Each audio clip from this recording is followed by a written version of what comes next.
For decades, the fitness industry has been trapped in a tug-of-war over the clock.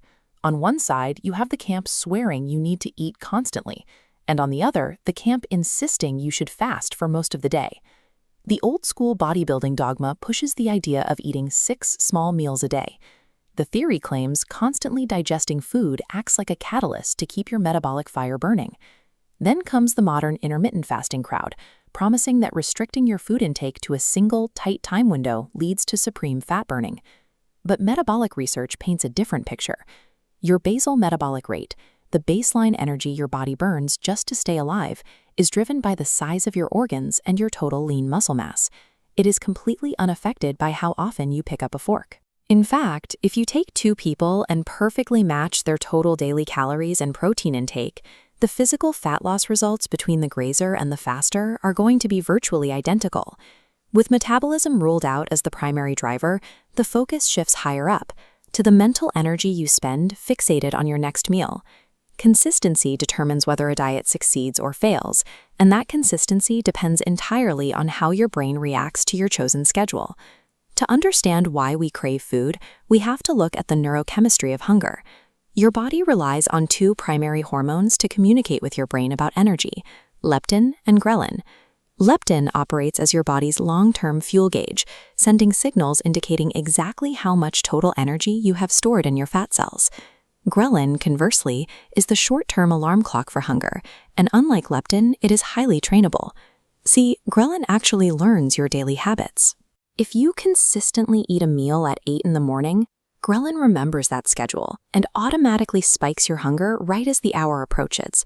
This is where sudden fasting goes wrong. If you're used to frequent meals and force yourself into a tiny feeding window, your brain has to fight off intense, repeated hormonal alarms. You end up shouldering a massive hangry cognitive load, counting down the minutes until you're allowed to eat. For individuals prone to high food focus, strict fasting fails as an effective life hack. It becomes a draining psychological burden that easily sabotages daily concentration and ruins workout intensity. To avoid those harsh ghrelin spikes, you might be tempted to try grazing, eating micromeals throughout the day. But this introduces a different problem, especially for what we call volume eaters. These are individuals whose internal satiety signals, that deep feeling of actually being full, only trigger after they consume a physically large, heavy meal.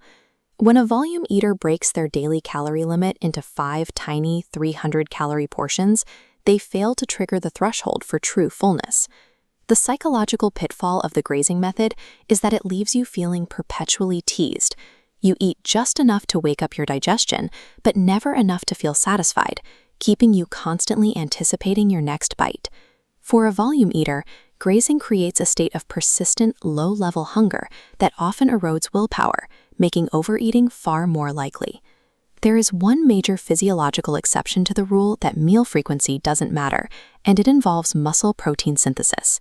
While your total daily calories dictate absolute weight loss, your body processes dietary protein differently when trying to maintain or build muscle tissue. This data visualization compares 2 timelines of muscle activity over a 24-hour period. Spreading your protein intake across 3 to 6 distinct meals provides a consistent anabolic signal, highlighted by these glowing spikes, that a single massive meal simply cannot replicate. A truly optimized diet requires a frequency that balances your psychological sanity with properly spaced protein dosing. Instead of following dogmatic internet rules, run an honest self-audit. Pay attention to your own appetite traits and figure out what triggers make you lose focus. The most scientifically sound diet is always going to be the exact one you can adhere to without losing your mind. If this breakdown helped you rethink your approach to nutrition, hit subscribe to join us here at The Nuanced Lifter. Let me know in the comments below, are you naturally a grazer or a one big meal person? Until next time, train hard, stay focused,